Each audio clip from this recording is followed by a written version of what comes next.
Assalamualaikum warahmatullahi wabarakatuh.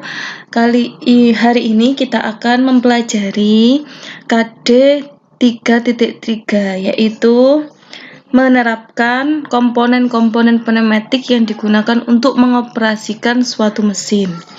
Untuk keterampilan, kalian bisa menggambar rangkaian sistem pneumatik satu silinder dengan menggunakan komponen-komponen pneumatik. Oke anak-anak, untuk hari ini kita akan mempelajari sebuah simulasi, yaitu menggunakan aplikasi yang bernama FL_SIM. Nah, ini adalah aplikasi yang bisa kalian pakai menggunakan komputer bersistem operasi Windows. Kita bisa menggunakan aplikasi ini untuk mensimulasikan simulasi pneumatik. Perlu diketahui bahwa aplikasi simulasi pneumatik menggunakan Fluid Sim, ini dari kata Fluida Simulator, adalah software komputer untuk demo simulasi aliran fluida, khususnya untuk aliran angin. Fluid Sim dikembangkan oleh Vesto Didaktik Jerman. Sebelum menggunakan perangkat yang sesungguhnya, setiap siswa pasti harus belajar tentang yang namanya Fluid Sim. Aplikasi Vesto Fluid Sim ini mempunyai dua jenis, yaitu hidrolik dan pneumatik. Pada dasarnya, kedua jenis ini sama saja.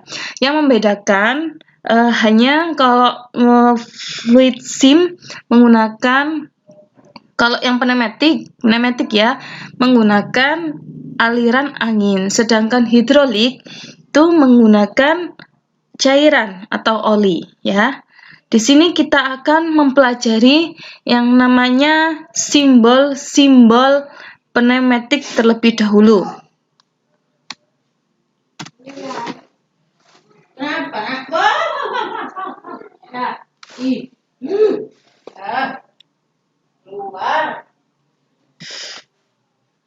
Perlu diketahui bahwa untuk membuat sebuah rangkaian pneumatik, kita harus memiliki sebuah blok diagram.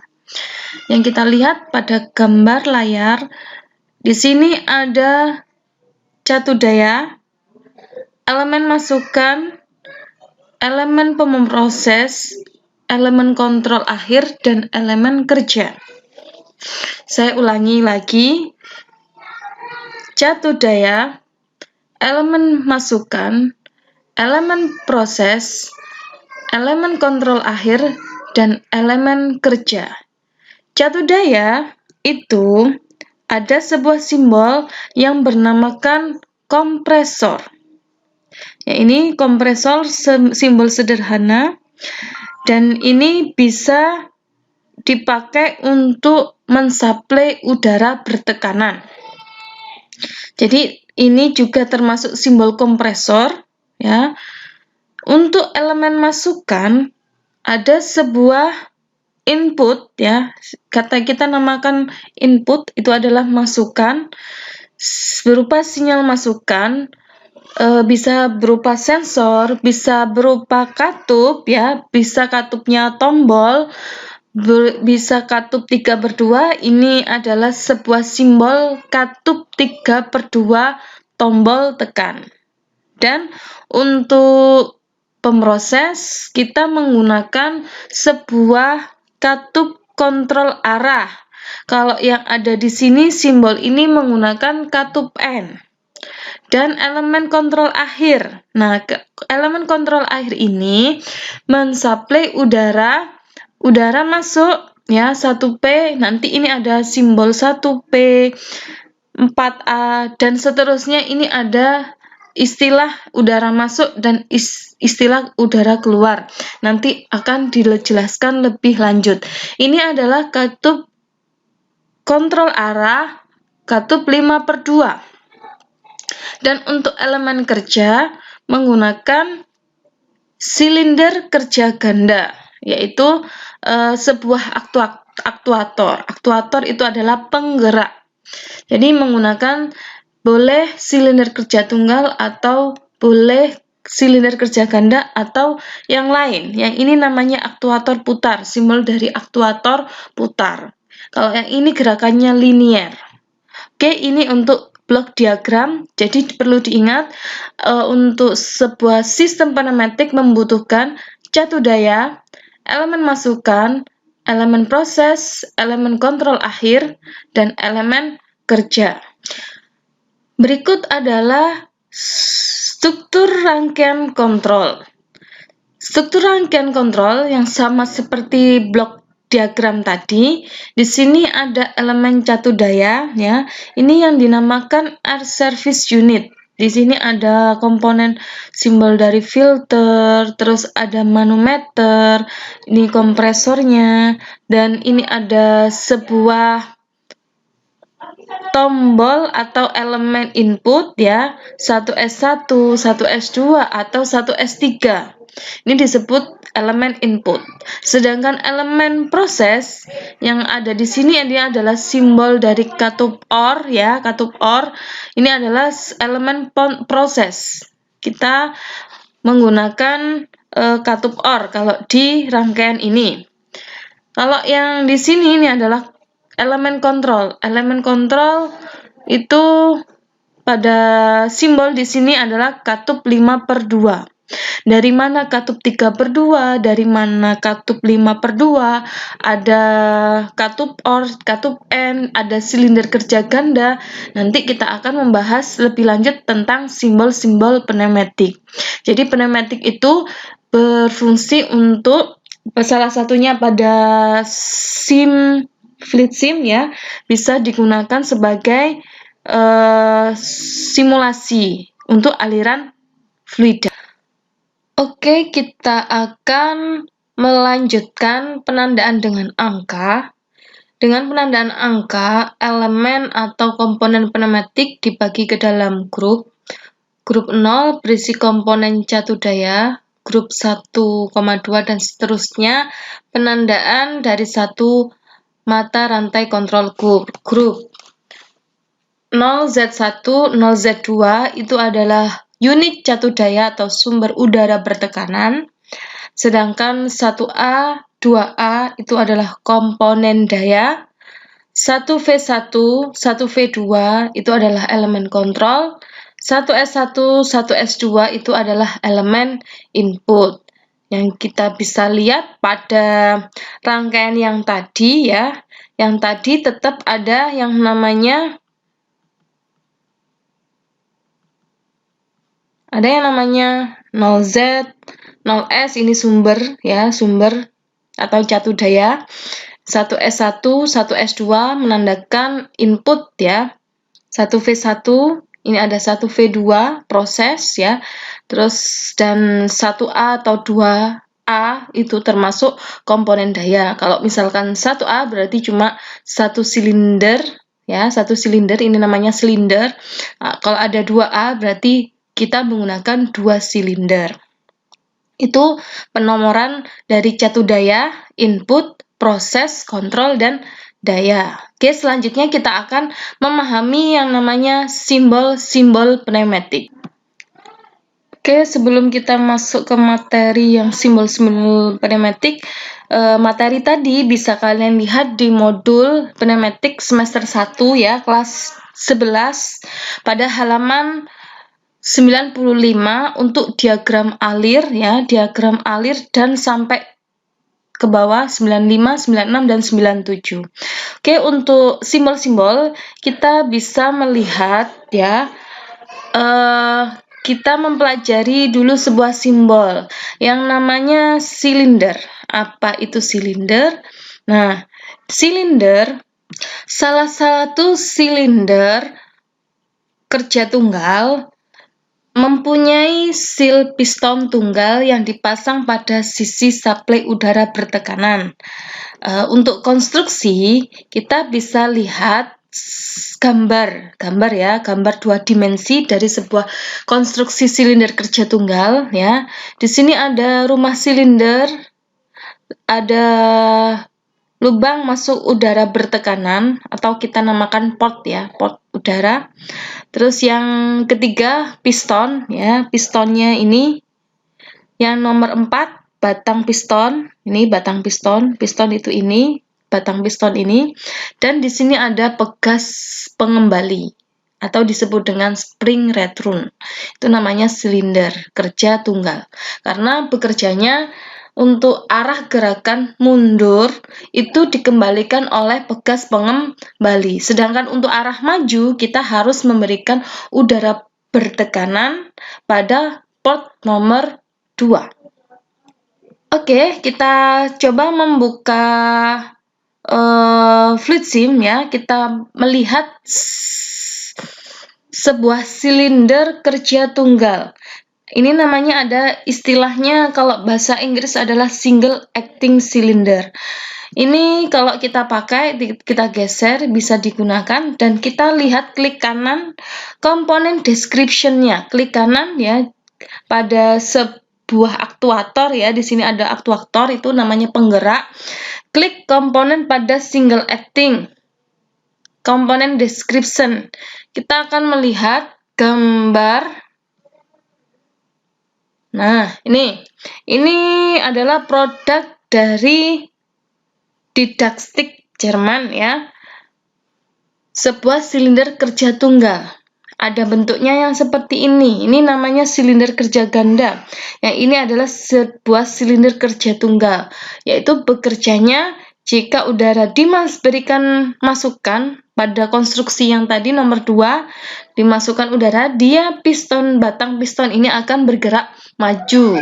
Jika tidak ada udara, maka dia akan bergerak kembali. Ini adalah sebuah yang namanya silinder. Nah, kalian bisa mempelajari di simulasi fluid sim. Fluid itu adalah fluida, sim itu adalah simulator. Untuk memudahkan penggambaran ya, untuk memudahkan sebuah penggambaran, kita bisa menggambarkan desain sederhana yang seperti ini. Ini untuk silinder kerja tunggal atau apa bahasa Inggrisnya anak-anak? Spring return atau silinder kerja tunggal, bahasa Inggrisnya adalah single acting ya, single acting. Kalau silinder kerja ganda double acting kalau bahasa Inggrisnya. Double acting cylinder. Oke. Single acting cylinder dan double acting cylinder itu adalah sebuah aktuator. Oke, kita mencoba membuka sebuah simbol sekarang. Ini adalah silinder kerja tunggal single acting cylinder, simbolnya seperti ini ya. Sedangkan double acting cylinder simbolnya seperti ini. Kalian kalau biasanya untuk pneumatik biasanya menggambar bentuk-bentuk seperti ini.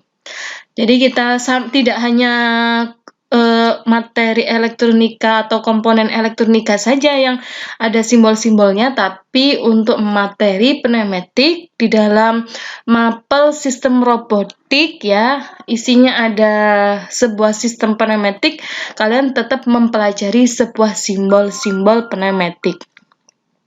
Itu adalah gerakan linier. Ini ya, aktuator linier namanya.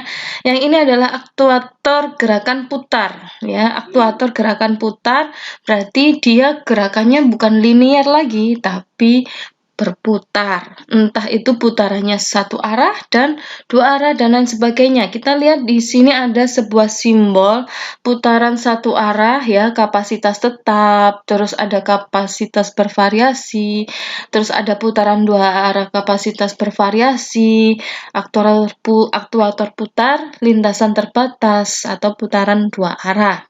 Nah, ini adalah aktuator putar. Tadi adalah aktuator linier yang ini, dan yang ini adalah aktuator putar. Oke, kita lanjutkan untuk selanjutnya. Setelah aktuator atau penggerak, kita memahami tentang katup kontrol arah.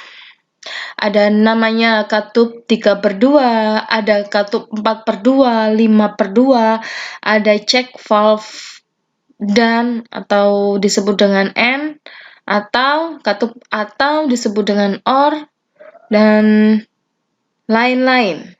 Nah, kita lihat katup kontrol arah. Itu ada sebuah simbol namanya ini ya, kotak. Kotak ini menunjukkan katup. Ini namanya kalau disimbolkan di pneumatik ini namanya katup ya. Katupnya. Dan ini ada tanda arah panah ke atas, ini menunjukkan arah aliran ya, arah aliran. Sedangkan untuk garis blok yang ini ya menunjukkan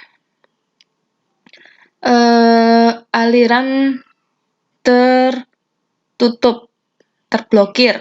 Berarti tidak ada udara yang masuk atau yang ditutup lah ya. Untuk yang katup yang ini ya, simbol yang di bawahnya, kita bisa melihat ada angka dan ada katup. Nah, ini dinamakan katup kontrol arah 2/2. Kalau cara cepatnya untuk mengenal sebuah katup, baik angka ya, membilang atau penyebut 2/2. Katup 2/2 dari mana? Kita melihat angka 2 di sini. Ini membilang. Angka 1 dan 2 paling banyak. Angka yang paling banyak adalah angka 2. Ini kita menggunakan pembilang. Dimasukkan angka pembilang di sini. Sedangkan kotak yang ada di sini digunakan sebagai penyebut. Katupnya ada 2. Jadi angka yang ada di sini dimasukkan dalam pembilang, kotak yang sebanyaknya kotak yang ada di sini adalah penyebut. Jadi namanya katup 2/2. Ini juga sama, katup 2/2. Perbedaannya antara di sini kita melihat udara. Udara di sini adalah terblok ya, terblokir. Berarti normally close. Normally close. Sedangkan aliran udara yang langsung masuk ya, langsung masuk ke aliran udara yang kedua A, ini namanya normally open. Jadi perbedaan antara pneumatik dan kelistrikan itu berbeda ya. Jadi kalau pneumatik normally close-nya ini malah tertutup ya. Kalau di kelistrikan itu malah tersambung. Untuk katup 3/2, nah di sini kenapa kok angka kita sebut 3/2? Karena angka yang paling banyak di sini angka 3. Kalau kalian pengen cepat mengerti simbol katup ya, di sini angka paling besar adalah angka 3. Kita masukkan dalam pembilang. Kotak yang ada 2 ini adalah penyebut. Jadi namanya katup 3/2. Kita lihat 1P ini adalah arahnya terblok ya. Jadi namanya normally close. Jadi ini namanya katup 3/2 normally close. Untuk yang ini bawahnya, di sini kita lihat angka yang paling besar adalah angka 3, kotaknya ada 2. Jadi disebut dengan katup kontrol arah 3/2, sedangkan ada tanda lurus ke atas, ini namanya normally open ya. Sedangkan kita lihat yang di bawahnya, angka yang paling besar itu adalah angka 4, jadi pembilangnya 4 dan kotaknya ada 2, berarti penyebutnya 2, kotaknya ada 2. Jadi 4/2. Nah, ini kita sering menggunakan katup 5/2. Berarti angka yang paling besar di sini angka 5 dan kotaknya sebanyak 2. Jadi disebut katup 5/2. Yang sebelah sini 5 ya, angkanya 5, kotaknya ada 3, berarti 5/3. Nah, untuk penamaan ada istilah 1P, 2A, ada 3R, terus ada lagi 1P, 2B, 4A, 3R, itu ada istilah sendiri, ada penamaan sendiri. Baik, kita akan melanjutkan istilah 1P dan seterusnya. Kita melihat pada layar berikutnya. Nah, ini yang kita lihat ada sistem penomoran yang digunakan untuk menandai katup kontrol arah sesuai dengan ya standar ya, lubang tekanan atau masukan ya, itu angkanya 1. Berarti pasti ini angka 1 berasal dari kompresor dengan sistem huruf atau lambang P. Sedangkan lubang keluaran, ya, lubang keluaran udara itu dinamakan atau angkanya yang biasanya dipakai angka 2 dan angka 4. Ini nomornya nomor genap untuk keluaran. Dengan sistem huruf B, ya, sama A. Untuk lubang pembuangan itu bisa menggunakan angka 3, ya. Kita menggunakan R. Untuk yang memiliki 2 lubang pembuangan itu 5 dan diberikan angka 3. Untuk sistem hurufnya R dan S. Oke, makanya kita menggunakan 1P, ya, 2A. Nah, itu ada yang 2A, ada yang 2B itu. Kita memakainya itu. Berarti di sini ada 5R dan 3S. Nah, kita lihat kembali pada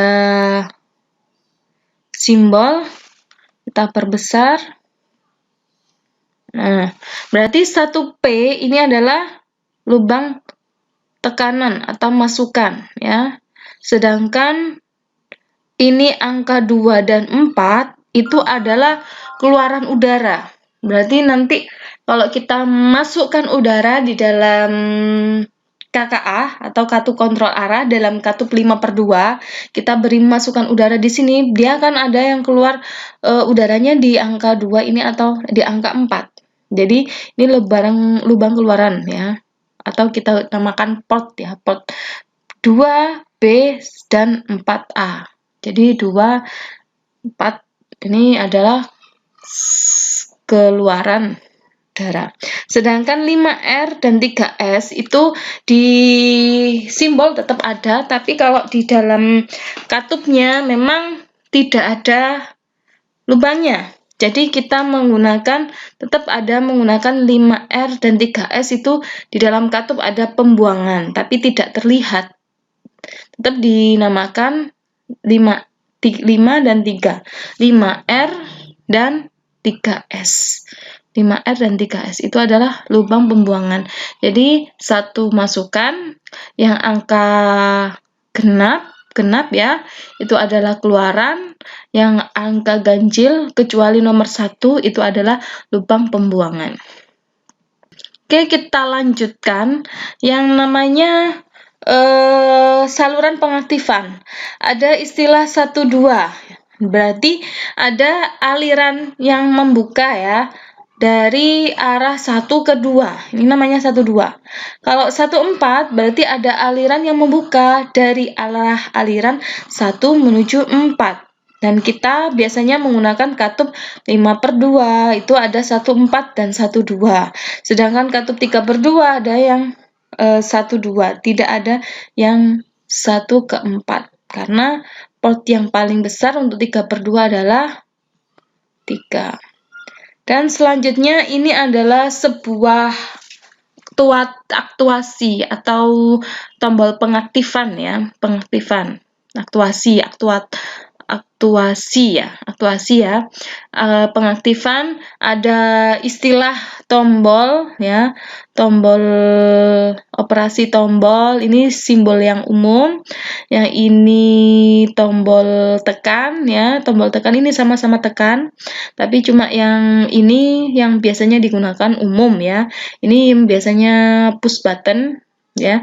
Terus yang ini adalah operasi tuas, yang ini simbol dari pedal kaki. Di sini simbol pegas pengembali, dan ini ada operasi roll, dan ini adalah operasi roll satu arah. Oke, kita lanjutkan. Nah, ini yang biasanya yang ada tulisan angka 1-2 dan 1-4. Karena pengaktifan langsung pneumatik. Nah, ini berarti diaktifkan oleh udara. Tapi kalau yang namanya elektropneumatik berarti dia diaktifkan oleh sumber daya atau catur daya menggunakan listrik, baru dia akan keluar udara. Ini sama, cuma di sini dia pneumatik ya. Jadi ini biasanya tertulis angka 14 atau 12 di sini. Ya, ini ada istilah pilot ya, pengaktifan tidak langsung pneumatik atau pilot. Ya, jadi di sini ada tambahan ini namanya pilot atau pemandu. Untuk selanjutnya, dan ini ada istilah, namanya solenoid. Nah, solenoid itu aktuasinya kita harus menggunakan listrik ya. Ini karena ada simbol dari solenoid tunggal atau single solenoid, ya, hanya satu saja. Tapi kalau double solenoid, nah kanan dan kiri pasti ada yang tanda seperti ini. Ini namanya solenoid ganda. Kalau kita lihat ya, kita tidak pakai ini, kan seperti simbol relay ya, relay. Tahu relay ya? Sudah dipelajari kalian di kelas 10 mungkin ya. Di sini solenoid ini berfungsi hampir sama seperti relay. Dia akan, kalau di solenoid ini dia akan bekerja jika di sini ada sumber tegangan yang ada di sini, baru dia akan keluar udara, baik 1 menuju 2 atau 1 menuju 4. Nah, ini kombinasi dari manual ya, ini bisa ditekan, bisa dikasih listrik. Jadi komponen pneumatiknya bisa kalian menggunakan tombol tekan maupun menggunakan aktuasinya bisa menggunakan listrik ya. Ada tambahan manual. Nah, kalau kita lihat di sini, nah ini tadi silinder kerja tunggal dan silinder kerja ganda ya. Untuk simbol kompresor, kita coba lihat, klik kanan komponen description. Nah, kita melihat sebuah ini kompresor, ada di mana-mana. Cuma yang ini mereknya Visto ya, untuk kompresor. Terus yang ini adalah aktuasi putar tadi ya, aktuator secara putar. Gambarnya tidak ada ya, cuma simbolnya saja. Terus kita lihat yang di bawahnya, ini banyak katup. Nah, katup. Untuk katupnya fluidship sendiri, kalau kita punya ya, kita punya di lab kita katup 3/2 kita punya. Normally open. Normally open apa normally close, anak-anak? Ini normally close karena ini di sini ada tanda tertutup. Kalau kita mencari terbuka, berarti ini ada tanda ke bawah ke atas ini, normally open. Jadi kita melihat dari simbolnya bahwa ini normally open apa normally close. Bedanya apa? Ada yang tahu? Nah, ini sebuah bentuk fisik ya, bentuk fisik yang ada di lab kita. Di lab kita itu bentuknya seperti ini. Ini tandanya berarti ditekan. Nah, ini tandanya juga ditekan. Tombol hijau ini juga ditekan. Artinya nomor 1 ya, ini ya, terblok, posisi terblok ini. Ada nomor 1, itu adalah port yang ini, 1. Berarti 1 ini pasti adalah sumbernya ke kompresor. Berarti nanti selang udaranya, kita pakai selang nanti, selang udaranya berasal dari kompresor. Sumbernya dari kompresor dimasukkan ke dalam sini. Nah, ini ada istilah normally close. Kenapa kok disebut dengan normally close? Bila katup 3/2 ini tidak kita tekan, maka udara tidak akan keluar di port nomor 2. Jika kita tekan katup ini, tombol tekannya ini kita tekan, maka udara akan keluar di nomor 2. Nah, ini. Jadi nanti keluar udara di nomor 2 ini menggunakan selang. Jadi kalau kita coba menggunakan kompresor, kita tidak menekan, yang ini sudah dimasukkan ke kompresor, katup 3/2 ini kita tekan ini ya, maka keluar udara di nomor 2. Kalau kita tidak tekan, tidak akan keluar udara. Sekarang kita membuka katup 3/2 ya. Normally open. Nah, ada simbol yang berbeda dengan yang tadi, tapi bentuk fisiknya sama. Bentuk fisiknya sama, tapi fungsinya berbeda. Letak perbedaannya bagaimana? Jika kita tidak menekan sebuah katup 3/2 normally open, tidak kita tekan, udara akan terus keluar, atau saya sebut ngowos, nggak apa-apa ya. 1 menuju 2, ini keluar terus. Baru kita tekan ya, kita tekan, udara tidak akan keluar di nomor 2. Itu perbedaan dari katup 3/2 dan katup 3/2 normally open dan katup 3/2 normally close. Oke, kita lanjutkan. Setelah kita mengenal katup 3/2, kita melanjutkan katup yang sering kita gunakan adalah katup 5/2. Ini ada istilah tanda 5/2 ya. 5/2, katup 5/2 kita lihat. Klik kanan komponen description ya. Di mekatronik juga ada ya. Kita mempunyai lab mekatronik. Ini memiliki katup juga, ada katup 5/2. Ada yang pakai selenoid dan ada yang tidak pakai selenoid. Yang tidak pakai selenoid berarti itu pneumatik murni ya. Kalau yang pakai selenoid berarti kita harus menggunakan catu daya listrik 24 volt. Nah, kita coba mencari atau mendesain sendiri boleh ya, katup 5/2. Kalau kita mendesain sendiri, kita bisa mencoba ya, sebuah katup, misalkan kita memakai katup 5/2 ini. Nah, diklik 2 kali. Nah, kita bisa mendesain. Apakah kita menggunakan manual? Nah, bisa menggunakan manual, boleh ditambahkan ya. Terus ada single, ada spring return. Nah, tergantung dari komponennya sendiri dan di badan pneumatiknya sendiri. Apakah dia bisa menggunakan secara manual atau tidak?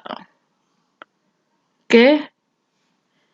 Ini ada boleh menggunakan tombol tekan atau kontrol secara tidak langsung. Yang ini kontrol tidak secara langsung, yang ini secara manual.